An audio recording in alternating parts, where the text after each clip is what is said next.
The boy walked onto the stage wearing shoes that looked 2 sizes too big, their soles patched and frayed, the leather bent and softened from too many rainy nights and endless walks.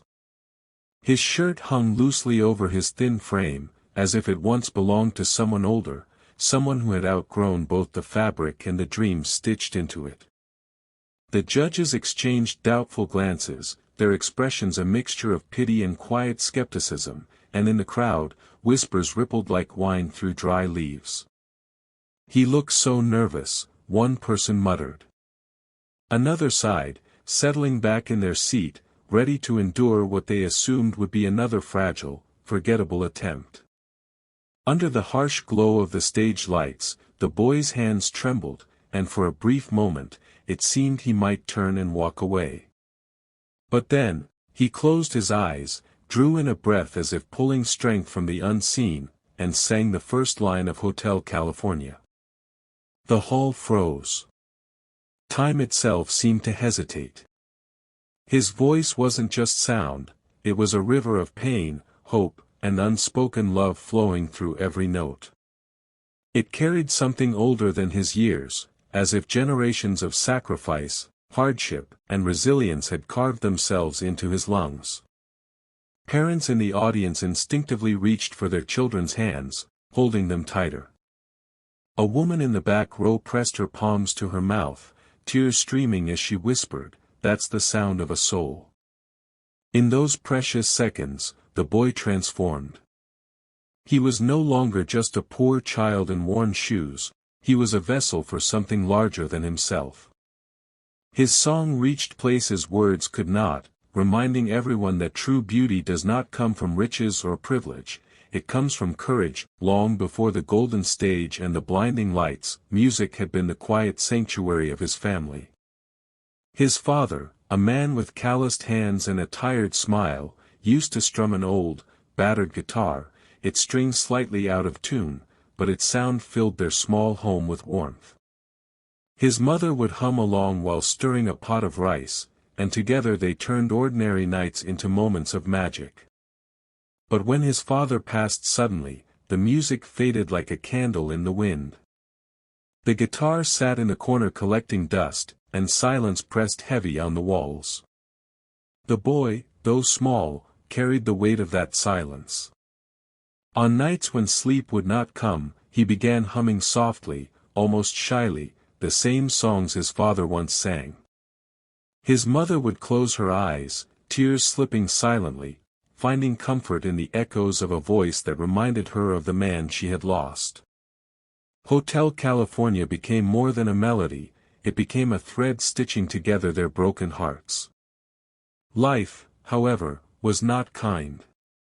The boy worked small jobs after school, carrying loads, cleaning, running errands, anything to help his mother stretch their few coins.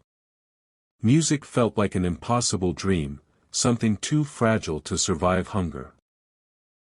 Yet in his heart, his father's voice remained, "Sing, son. Let the world hear you." One day, a teacher overheard him singing while sweeping the school hall. She stopped in her tracks, tears brimming, and told him he had a gift too rare to hide. She urged him to audition, saying, "You don't sing for fame, you sing for love, for memory, for those who need hope." And so, trembling yet determined, he carried his family's legacy onto the stage. Midway through his performance, the boy's voice faltered. The note trembled, cracked under the weight of nerves, and for a fleeting second, the hall seemed to lean into silence. His chest tightened as doubt rushed in. He remembered every time someone had told him he wasn't good enough, every whisper that mocked his poverty, every moment he had been overlooked because of the clothes he wore or the life he came from. His eyes darted to the judges, searching for mercy but finding only stillness. Fear threatened to swallow him whole. Was this the moment his dream would shatter?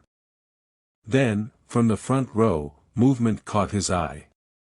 His mother, fragile yet strong, stood slowly, clutching the old guitar his father once played. Her hands shook as she pressed it against her chest, but her eyes glistened with pride and love. Through her tears, she mouthed the words to the song, urging him on without a sound.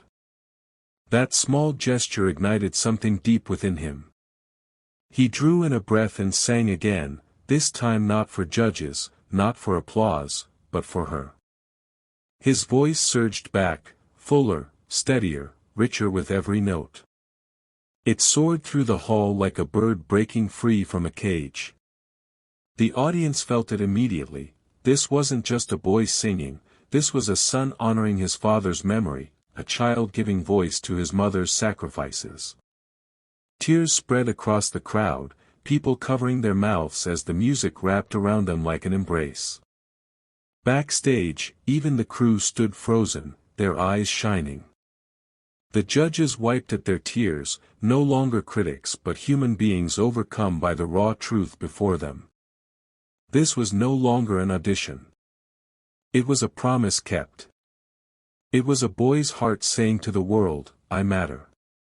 The last note of his song lingered in the air like a fragile prayer, trembling but unbroken, and for a heartbeat the hall was utterly still.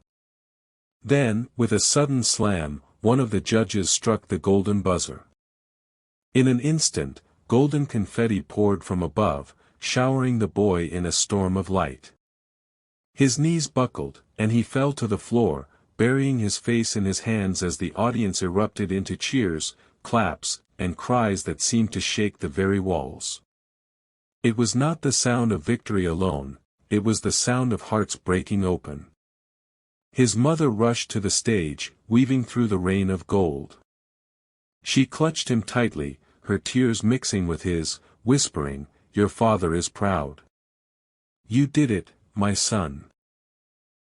The guitar in her hand pressed against his back like a blessing passed from one generation to the next. One of the judges, their voice trembling, knelt beside him and said softly, That wasn't just a performance. That was a gift. A reminder of love, of sacrifice, of everything that makes us human. Cameras zoomed in, capturing faces streaked with tears, strangers united not by entertainment, but by shared humanity. The boy, still shaking, lifted his eyes to the lights above.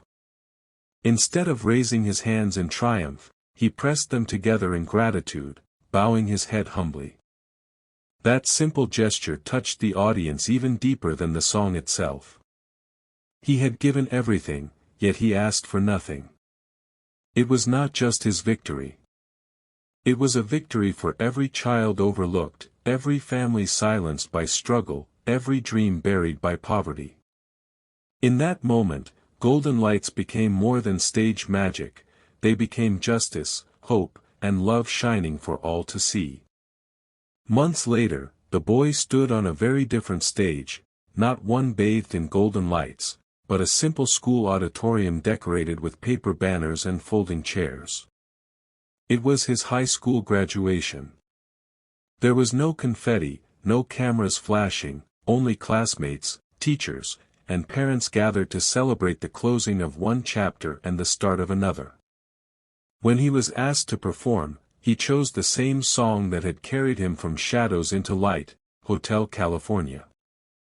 As his voice filled the room, silence spread just as it had months before. But this time, the song wasn't about proving himself or chasing applause. It was about giving thanks. His classmates, some of whom had once teased him for his worn clothes, now listened in awe. Teachers wiped tears, knowing they had watched not only a boy grow, but a story of resilience unfold. When the final chord faded, he stepped down from the stage and walked straight to his mother. In his hands was his diploma. He placed it gently into hers and whispered, "This is for you, and for Dad."